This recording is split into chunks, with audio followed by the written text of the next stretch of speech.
Hey guys. Okay, I'm going to start this review a little bit differently. I'm going to give you like a tiny story time. I'm just having a little bit of trouble because I generally just get on here and talk. And right now I'm having to change names to protect the innocent, or not so innocent really, just to not get into any kind of trouble, because I filmed this already and I said the name twice and then I was like, ooh, probably a problem. So when I was in my early 20s, not that long ago. No, it was a while ago. When I was in my early 20s, my friends and I would go out. I live in the greater New Orleans area, so you're going to go out and hit the clubs in New Orleans, right? So we were out one night and we had a friend. Give me a name. Billy. We had a friend named Billy. And Billy would always get like totally wasted and cause fights. And one night, of course, we're out. Billy is messy drunk and he has started like an all-out war with this other drunk dude in another friend group. Okay, well, because Billy is the problem, our friend group gets kicked out the club by the bouncer guy. So we're making our way to the door, collecting our people, but Billy is still instigating, and their drunk person is getting even more mad, and their friends, his friends, are getting mad, and they wind up getting kicked out as well for continuing to carry on. Okay, now we're all kind of leaving at the same time, and it's getting clear that the males in the group are wanting to continue this outside, like it's going to be a brawl or something in the parking lot, right? So then I need another name. Amy. Okay. So then there's this girl, Amy, not real names. So then Amy she's always in the gym with the guys. She's definitely she's a cute girl, but she's like definitely sporty and, I don't know, she's in the mix. She's always in the mix, right? So Amy is at the door of the club as we're exiting, and she's digging in the trash can because I think the rule was that you couldn't walk outside with glass bottles or whatever. So if you had a drink, you had to finish it and put it in the trash can right there. So she's digging in the trash can and she's pulling out beer bottles and cracking off the butts of them, basically making weapons, and handing them to the whole friend group as we exit. She's making sure we're ready. And I am telling you that story because I feel like it's very relevant, because we're going to talk about Amber and Barnett. And I think that Amber is definitely the Amy of this group. She would be cracking off the butts of beer bottles and weaponizing the entire group if she needs to. She's going to stand her ground. She's going to break your face if you come at her man one more time, Messica. Just saying. In the first scene that we get with them, they are in their little condo and they're eating their, I think, Chinese takeout, which is kind of it's interesting to see how different it is. Because we see Cameron and Lauren's first meal, and that winds up being a salad kind of takeout. So it's you're getting the vibe of these couples, right? They are definitely a Chinese takeout couple. I love it. So they're eating their Chinese takeout and having a conversation. She makes a joke about having a tracker in his ring, says she's mostly joking. Barnett, if you think that she doesn't have the Find My Friends app on your phone turned on, if you think that she isn't tracking your car, you are nuts. You're absolutely insane. She's not joking. I just want to put it out there. And then she kind of talks about how you get the feeling that Barnett is kind of used to being the disappointment, which that's not, it just seems like that. He's yeah, I'm living my life and I'm the one that they're just never sure what's going to happen with or whatever. And I feel that's kind of a shame, because through these episodes you see a side of Barnett that I didn't expect to see. I didn't expect him to have, honestly. And nothing's wrong. I think that, in some families, trying to think, if the norm in the family is that by 22 you've finished college, gotten your job, you're married your high school sweetheart, and you have your house and your first child, then somebody else taking a different path, being 27 and kind of figuring himself out and not really having found that long-lasting relationship, will seem unstable. But we're gonna find out going forward that Barnett's not necessarily unstable, despite the fact that maybe his family would see him that way. I believe he owns his home, and he seems to have a good job. So I think that it might just be like a relative to what they define as, a normal, stable 20 something year old's life, because it doesn't seem to be like anything like really, like a bad thing for him. Um, and Amber makes the comment also that she's excited to tell her family Barnett's nervous, but that like, and she's going to tell this, she tells him this, and then she tells us this. And I find it interesting that Netflix leaves it in twice. But basically she says, oh, I think that my mom's, going to be excited because she thinks I'm going to settle down, but you're just as weird as I am. And so things are just never going to be really settled. And I actually question this. I actually think that that might be the impression, but the reality is, like I said, Barnett is actually a lot more settled and calm than Amber. And I think that while when he looks at his life relative to the lives of the people in his most immediate circle, he feels like a wild child. I think he has found a real wild child, and she's about to blow his mind. We get to Barnett's house, and he is nervous. He's nervous that he's going to be judged, that she's not going to think his house is good enough, that it's not big enough, that things are just not right enough, right? And he talks about having a dog. Barnett's dog reminds me of, I don't know if anybody watched Temptation Island, the first US season, but Morgan and Evan, they wind up a couple, and I love them. I love Temptation Island, I gotta say. I had a lot of thoughts on that. Ooh, maybe we'll do some retro reacts.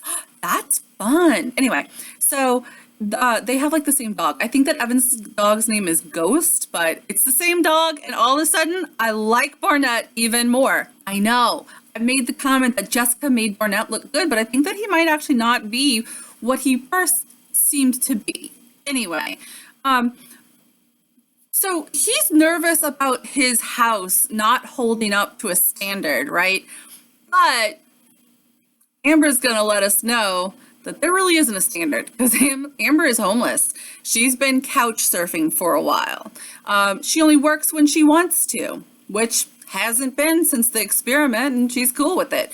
Look, if you can support yourself that way, if you are living that life and you're happy, then that's cool. But these seem like kind of things that maybe should have been talked about, or if this is news to Barnett, it seems weird, because I would think that sitting in those pods, one of the first things you would ask about people is like, so what do you do? What, like, what interests you? How did you get into that field? Not as a like trying to figure, okay, Lauren and Cameron had the conversation that he was into like a scientist and he worked with AI, right?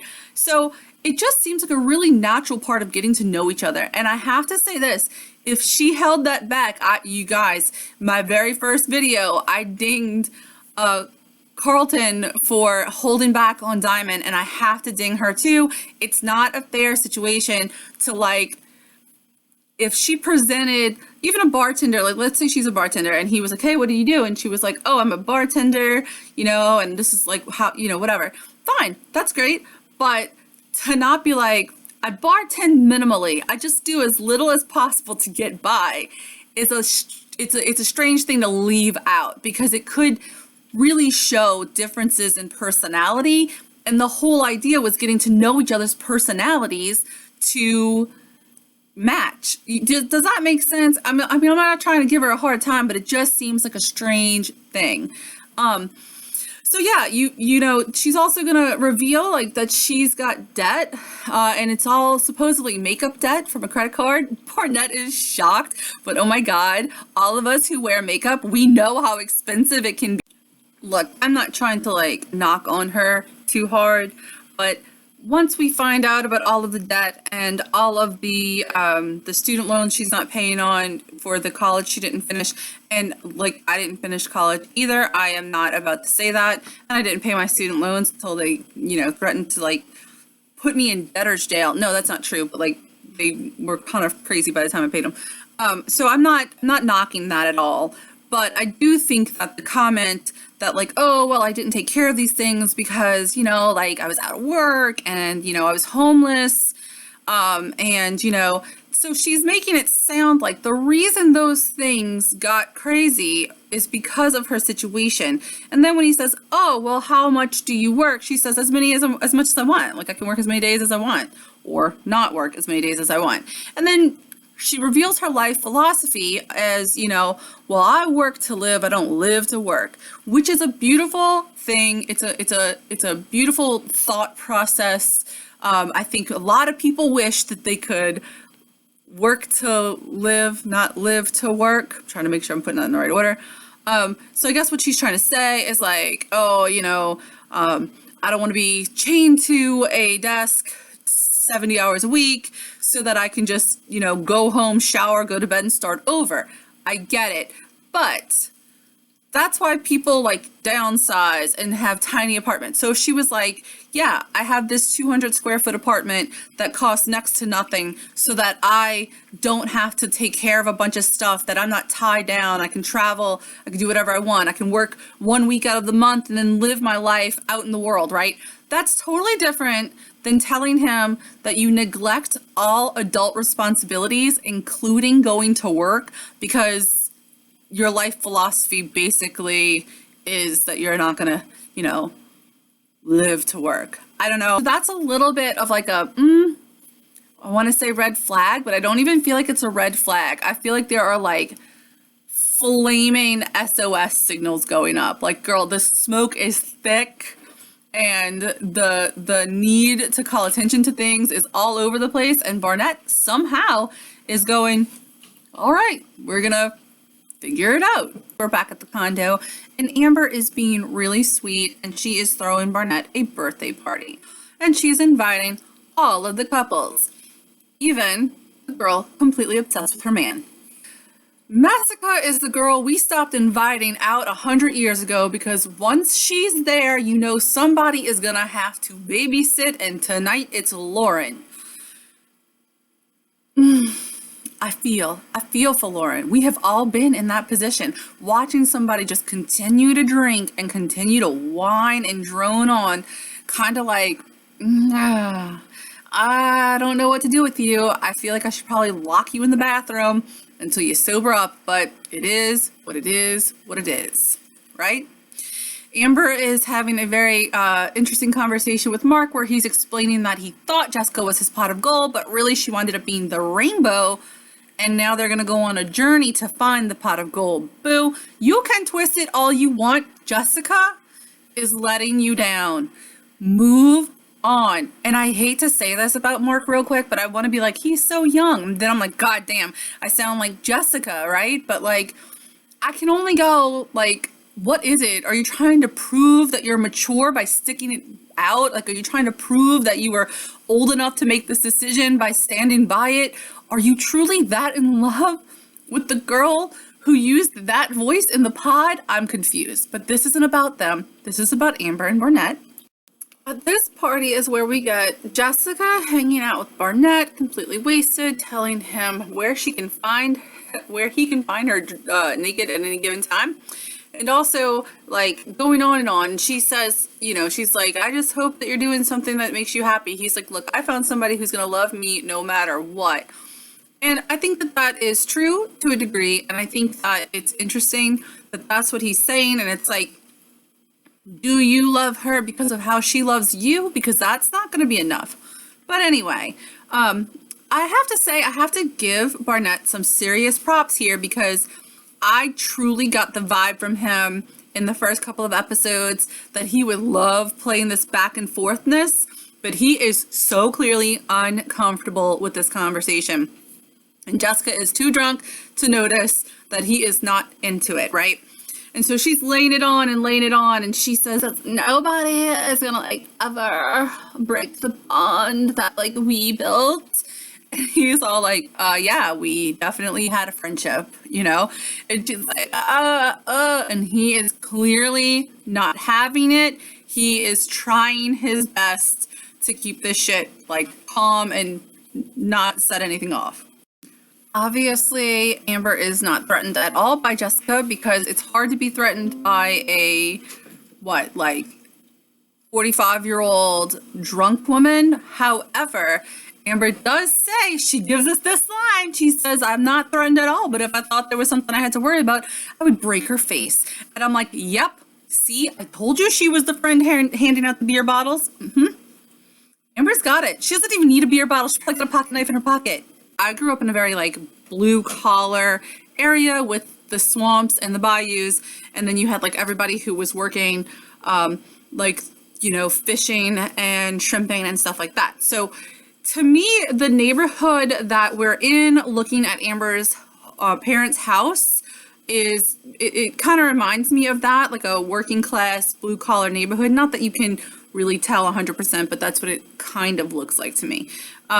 Her family seems very down to earth. Apparently her dad died when she was about 5 years old. So mom had some struggles being like a single mom and raising her kids. So Amber definitely comes from a rougher background than you get the feeling that Barnett comes from. And mom is like, are you stable? Can you take care of her? Which is interesting because those are the things that it really seemed like Amber was looking for: stability and the ability to be taken care of. So, you know, he basically says, yes, like he can. And I think he's starting to realize like he had this like fear that he wouldn't be good enough and that he surpasses like everything that Amber and her family wants for her. So he is feeling better, but I also think he's starting to feel pressure because, you know, it's a pressure like to be like, yeah, I'm going to take this on, you know, and it's not, I don't mean it would be a pressure under normal circumstances, like if he had gotten to know her for a long time, but I think he's starting to realize like, I'm promising people that I'm going to take care of this girl and I don't even know her really 100%, right? At Barnett's house on the way, we're having a conversation, right? And Barnett is explaining to her that he's the only one that drinks. And then he's also voicing in the one-on-one interview that he's always been worried about disappointing his family, and he's worried about disappointing them now. And, you know, he's kind of the crazy one. He's the one that's outside of that box that we talked about earlier. So I do want to say this because, like, I think that you should always be yourself and that's great. But I also think that if you were just told that the entire family doesn't drink, you should probably not be like, this is the way I got through the whole thing, like alcohol and stuff like that, which is, she makes some comment like lots of beer kind of thing. And the family was like, whoa. And I think, you know, she says in her one-on-one interview, oh, I know him a lot. I know my personalities a lot. And I think that maybe there's just a place for calming down and letting them get to know you a little bit first. Clearly, these people are completely different from you, and Barnett is nervous. So I don't know, if my partner is nervous, I'm going to try to be as calm and bring as much zen to that as possible. I think that that's what needed to happen. And I feel like Amber could have given a little bit more effort to like de-escalate the like crazy feeling there, the manic feeling in this meeting, right? Just a little bit of zen would have helped smooth things out. At the tubs fitting, we get a Barnett who is telling his friend he's never been this happy. He can't express it. He's so happy. And that this girl who he's only known for 2 weeks probably knows more about him than his good friend. And that is something that's absolutely amazing. And I just think it's fantastic. You also get like the one-on-one interview of Barnett being all like, I've never felt this confident. She makes me so confident. Like, she's so confident and she's the total package. And I am telling you guys, I never thought we'd be here, but I'm kind of like loving Barnett. We're getting to see the side, like a complex, more interesting Barnett than I thought that we would. I mean, I'm pleased. I'm so pleased. Amber's gonna go on and on during the fitting about how in love she is, how this is just so amazing, how like she couldn't imagine anything different. And we're gonna get a lot of side eye from Jessica. Yeah, okay. No, girl. No. Finally, we get to where Barnett meets up with Jessica, right? Oh, God, have we all been waiting for it? I'm sorry, I dragged my feet. Here we go. So he meets up with Jessica and he gives her this hug because she's reaching for it. Can you see how like back, like he is like half in that. He is not trying to give her any kind of like anything. Like dude is not trying to be in this. They're having this conversation and it's about to get awkward. And she's all like, oh, like, hey, birthday boy, can you believe it? Can you believe it? Like, oh my God, if you would have told me 3 weeks ago, I never would have. And he's like, what? And she's like, you're so different than I thought you'd be. And I mean, I think it's fantastic. I think you and God, y'all are so in love. I'm so happy. Oh my God. Dude, it could not get more fake if, I don't know, this whole conversation's as fake as her voice, right? So he's kind of like, okay. And at some point, he kind of throws out the word faker. And she's like, what? No, we've already had this whole conversation because we did this for the other one. But they had this whole conversation. And he's right. She's totally fake. She's lying. She's lying. And when he starts to kind of call her out on her behavior and the things that she was saying, she is trying to gaslight him the way she does Mark. No. Oh, yeah, it was, girl. Yes, it was. So they kind of squash it, put it to rest. Hopefully, Jessica can leave it alone, but she can't because she's going to get tore up. Tore the fuck up at the bachelorette party, right? And she's going to mosey on up to Amber. Hey, girl. Oh, my God, my bestie. I'm so happy for you. And she's getting closer and closer to Amber's face, which I'm like, oh my God, if you go in for a makeout, Amber's gonna bite your tongue off and watch you bleed to death. Like, I'm not even joking. I was like, what is about to happen? And she sure does kiss Amber right on the mouth, because that's Jessica. She's that drunk girl. Beginning of the night, everything's fine. Middle of the night, she's crying and you have to babysit her. By the end of the night, she's made out with everybody in the room, right? Come on now, calm it down. This is not a good look. Amber handles it pretty well, but she is like, if she does anything, if she goes to my man and causes a problem, she's getting her nose punched in. And here's the thing. This is where I'm interested on if Netflix is going to give us like a reunion show. I don't know, maybe. Because now that they're seeing it, I feel like a lot of the times Amber was giving like a benefit of the doubt. Like, clearly Barnett handled himself fine in the things that we have seen. He is not doing anything wrong. Jessica is out of line. Like, she's way past the line. Like, when you park and you're like, am I in that line? And you're half in the next parking spot, she's out of line. Okay. And I'm a terrible driver. I don't know if anybody else experiences that, but that's me. So anyway, but Jessica is like so messy and out of line. And I wonder what Amber's reality would have been, because she's the whole time has been saying like, I'll beat her. Basically, she's saying I'll beat a bitch if she gets too ridiculous with my man. And I feel like she has gotten ridiculous. Now, yes, I do. I don't think that it called for violence, but since she seems to have a propensity towards violence, I wonder what would have happened if Amber actually knew the truth. And I would love to know what their opinions are now. So I have actually stayed off of like Instagram and Twitter. I'm trying to just experience the show. So I haven't really looked into it. I feel like that's what we're going to do. It's coming up soon. I have a Lauren and Cameron recap coming up, and then we're going to have some conversations about like the relationships that didn't make the show and maybe some of the online presence around the show. But I feel like I just wanted to keep it like 100% my opinion on what I saw on the screen, right? And that's where we're at. So if you're enjoying them, please subscribe. We have a whole lot of new subscribers. It's going to be quite interesting around here. The comments are always popping off, and I try to respond to as many as possible. I am loving doing this and really enjoying the interaction. So give it a like if you enjoyed the video, and stay tuned because Cameron and Lauren are coming up next.